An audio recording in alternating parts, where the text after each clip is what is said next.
I'm an avid dreamer. I'm fascinated by the sleeping mind, and as such, I keep a dream journal to catalogue every thought that passes through my brain at night.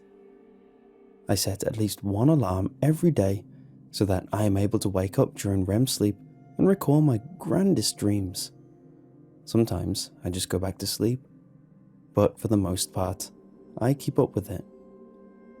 It's been an enlightening experience, and so far I filled a couple dozen notebooks. In addition to cataloguing my dreams, I also study the phenomenon.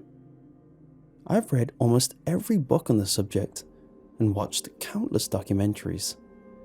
I even took an elective back in high school called The Dreaming Mind. I was one of 7 kids in the class.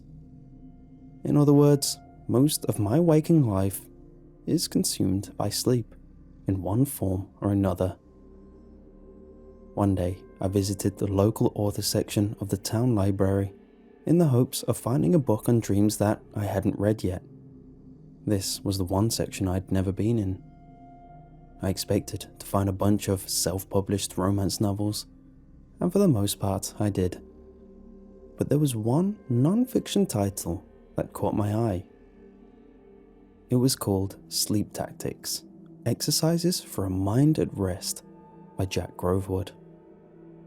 The blurb on the back was vague and made it seem like a self-help book with quotes like, "Learn the secrets to a good night's rest," and "Feed your mind's insatiable appetite for better understanding." Not a book on dreams per se, but it did pique my interest. Delving into the book more at home, I found it to be more up my alley than I previously expected. It was filled with chapters pertaining to lucid dreaming, meditation, and even sleepwalking.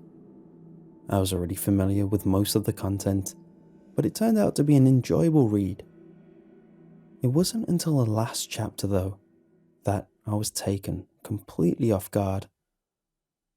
I will outline most of it. Chapter 16: How to Exit Your Body. Disclaimer: this is not an OBE or out-of-body experience. As stated in Chapter 8, Out of Body, Out of Bed, I do believe in OBEs, but I find that they're just another form of dreaming. What I'm about to divulge to you is something completely different. It's neither an OBE nor a dream state. This is a way to truly exit your body using sleep paralysis as the catalyst. Before I discuss specifics, I'd like to go over a few prerequisites. In order to pull this off, you have to be proficient at lucid dreaming. What I mean by this is that you need to have lucid dreams on a regular basis and retain lucidity for long periods of time in these dreams. It also helps if you're able to manipulate your dream environment while lucid. If you only lucid dream on occasion, you'll have to practice and train your mind to do so more often. See Chapter 6, Becoming a Lucid Lucy. If you, however, are unable to lucid dream and or have never experienced one before, then this isn't for you. You will not be able to do it, I'm afraid. Another requirement is sleep paralysis. Most of us have experienced this in one time or another, but it will help immensely if you experience it regularly.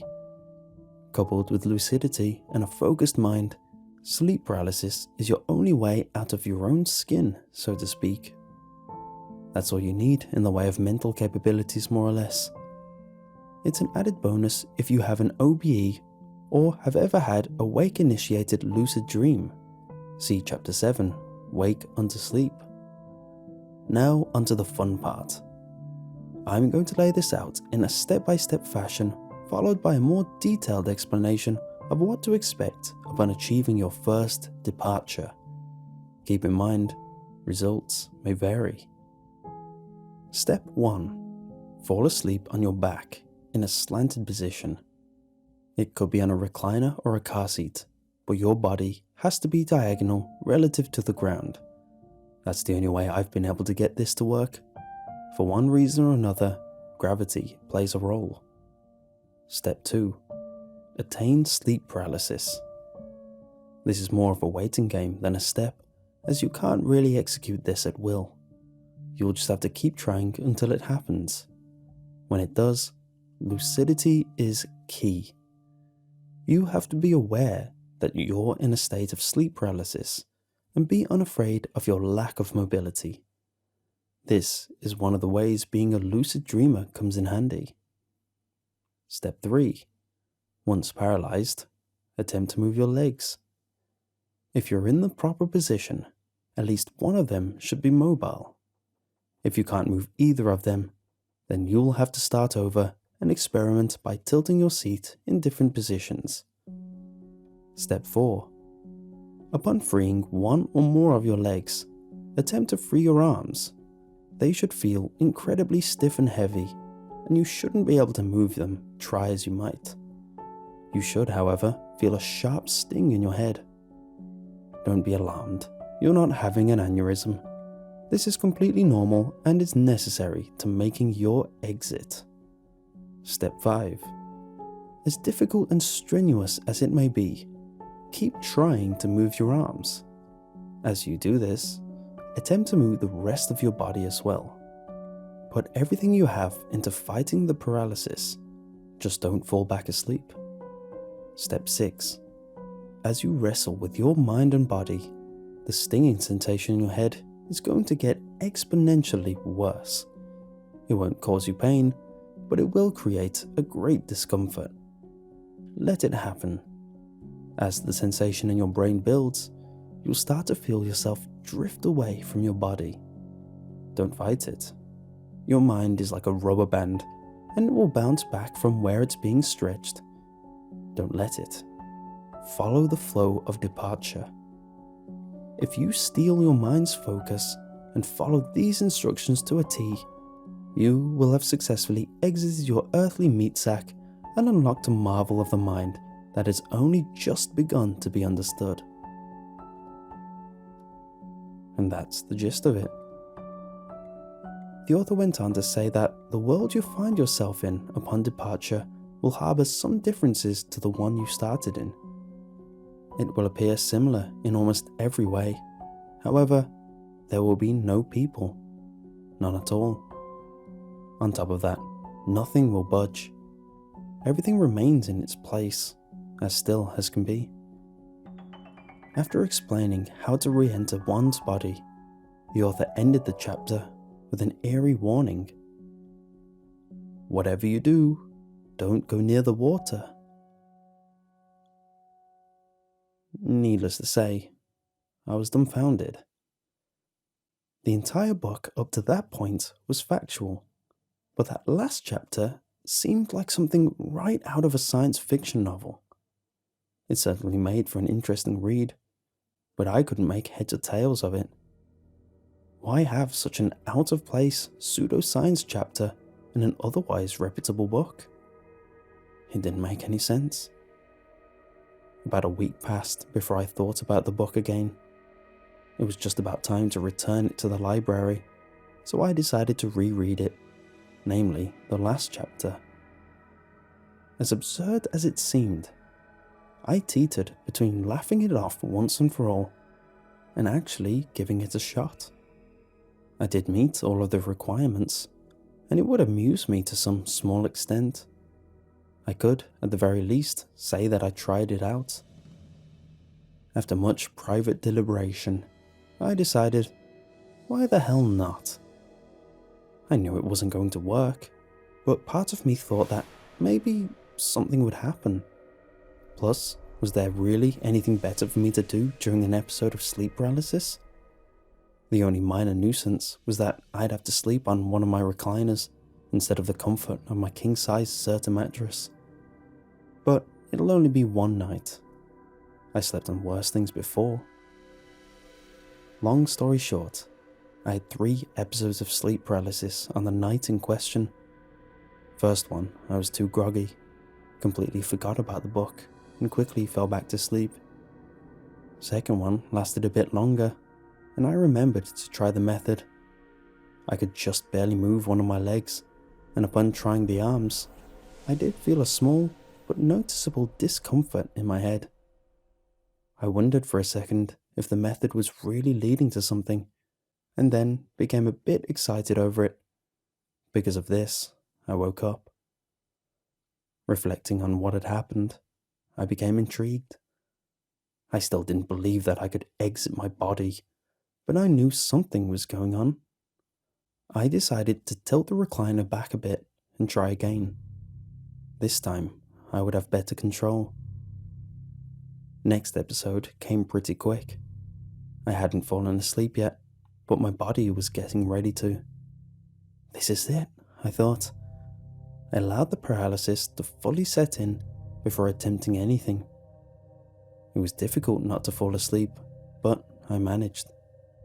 This time around, I was able to gain full control over my leg. I moved it back and forth a bit before trying to free my arms. True to the method, they wouldn't budge and felt oddly stiff, more so than usual. This is when the familiar sting set in.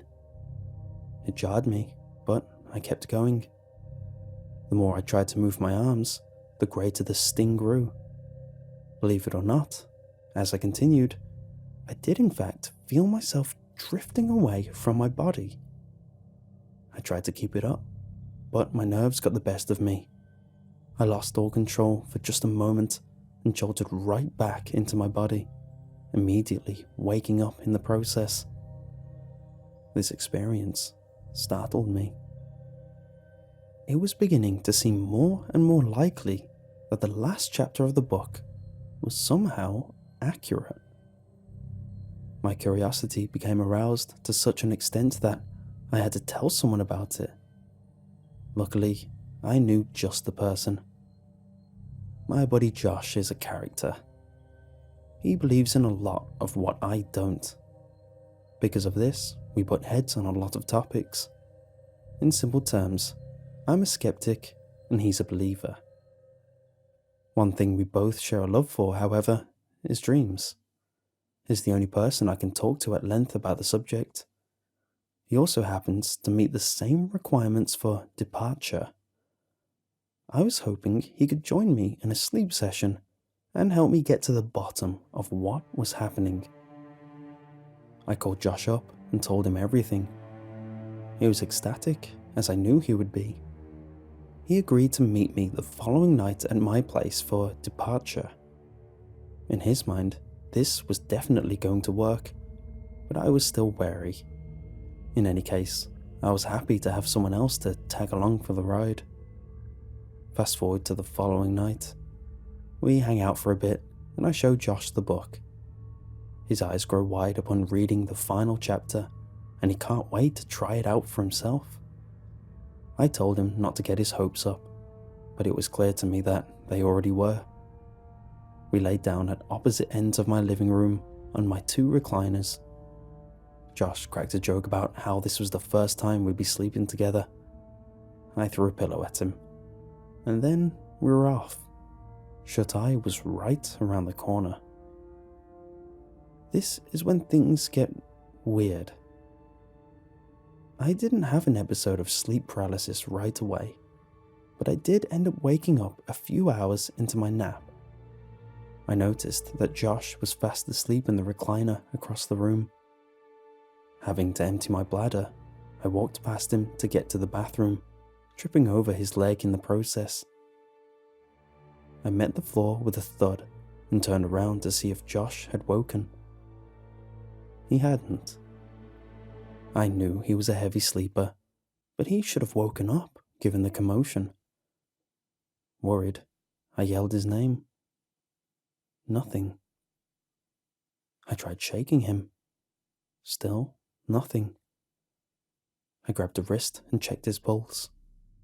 It was there, but it was weak. This is when I panicked. I ran to my room, grabbed my phone, and scrambled to hit the call button.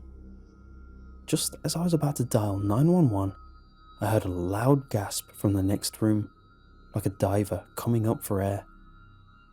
I ran out to the living room, and to my delight, Josh was awake. He looked up at me with wide eyes and said, "Dude, it worked."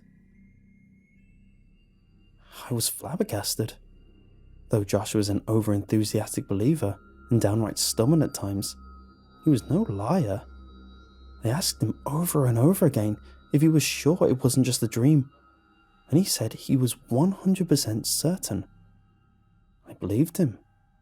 Why else would I have not been able to wake him? Why else would his pulse have been so weak? We spent the next couple of hours talking about the experience. Josh told me the author was right. Upon leaving his body, he found himself in the world around him, only everything was perfectly still. He tried opening the door to my house, but the knob wouldn't turn and the door wouldn't budge. It took him a while to realize this, but he ended up discovering that he could phase through the walls. This is one of the reasons that caused me to think it might have been a dream. Josh went on to tell me that world looked different as well. He said it was like having the contrast dialed up on a picture. Combined with the eerie stillness, he said it was truly like being stuck in a photograph. I tried to imagine it. I knew I needed to see it for myself. We made plans to go to sleep and enter the world together. Though I was anxious, I felt confident that I could pull it off this time. And I did.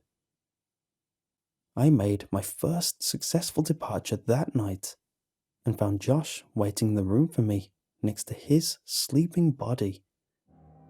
While seeing ourselves sleeping was fascinating in itself, I wanted more than anything to see the world outside.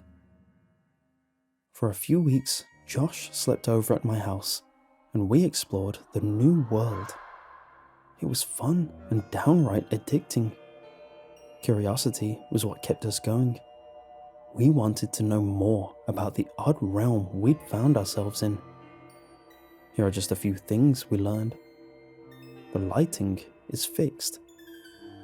It always looks to be about noontime, though there is no sun in the sky. We can't phase through older buildings. Not sure why. There's no people like the book said, but also no animals or even insects. Sound is reverbed. There's always a slight echo when Josh and I talk. It's possible to fall asleep in the world, but you won't dream. If you travel too far from your body, you'll hit an invisible wall and be unable to go any further. Time doesn't pass in the real world while we're departed. After about a month of exploring, things changed. The more and more we explored, the more uncomfortable I felt. It always seemed like something had its eye on us, even though there was no one around. Josh was the opposite. Our late night adventures were becoming so routine for him that he was becoming bored. He kept talking about the water and how he wanted to get a closer look at the pond near the main road. I kept reminding him about the author's warning, but Josh didn't seem to care. Water was the one thing we hadn't toyed around with yet. Eventually, Josh's curiosity got the best of him. One night, upon leaving my body, Josh was nowhere to be found. I thought that maybe he hadn't departed yet, but he always beat me to the punch. This could only mean one thing. I phased through the walls of my home and raced to the nearby pond. Josh was there. He was standing at the end of the dock that the locals would fish off of. I yelled out to him. "Josh, what are you doing?" "It's fine, see? There's nothing to be afraid of. It's just water." I watched as Josh reached down and touched the surface of the pond. It rippled. This struck me as incredibly bizarre. It shouldn't have reacted to his touch. We'd been there for weeks and hadn't seen a single thing move. Even the air was still. Perplexed, I started walking out towards Josh. He lifted his hand up, just as awestruck as I was. As he pulled his arm back, the ripple expanded. With it, a small portion of the water turned black. After a few moments, I watched as something reached out from the blackness. It was a hand. A damn hand. It reached up over the dock and grabbed Josh's leg, yanking him downward. He went feet first into the water, holding onto the dock for dear life. As he screamed, I ran towards him as fast as I could. Before I could even get halfway to his position, I watched him disappear into the water.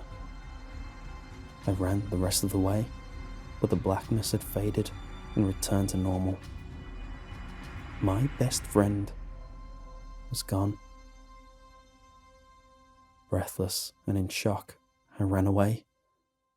I wanted to save Josh, but I didn't know how. I also felt that if I re-entered my body, perhaps I'd find Josh awake in the real world. It was wishful thinking, but it was all I had. That wishful thinking fell flat when I awoke. Josh was still unconscious. I tried and tried, but I couldn't get him to wake up. Eventually, I called 911 and he was taken away on a stretcher. The doctors say he's in a coma, but can't discern what caused it.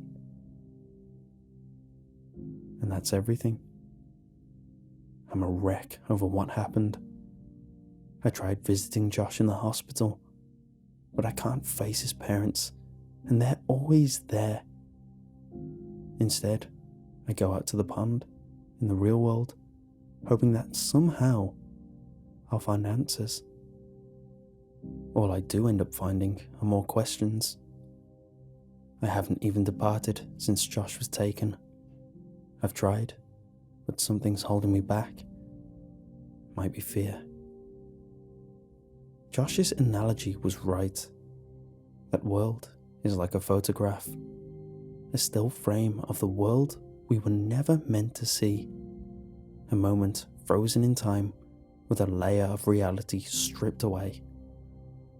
And there's something living there. Despite this, I need to save my friend. He didn't heed the author's warning, but I'm the reason he entered that world in the first place. I have to go back.